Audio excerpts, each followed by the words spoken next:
Welcome to Sapphire Falls Resort at Universal Orlando. I wanted to give you a quick room tour of 2287, which is just a standard double room. Loving this tile on the floor. So here's kind of like the lobby. There's the door. Just gonna do a quick roundabout. Mirror.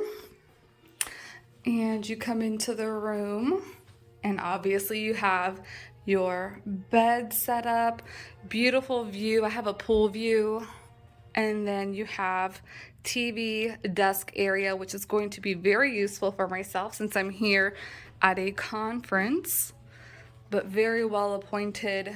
This looks so comfortable, and I cannot wait to get into one of those beds.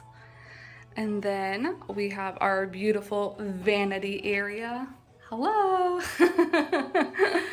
I love this mirror. And you've got your towels down here.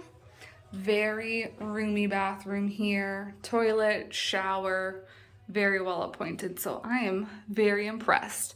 Thank you, Lowe's. And thank you, Sapphire Falls.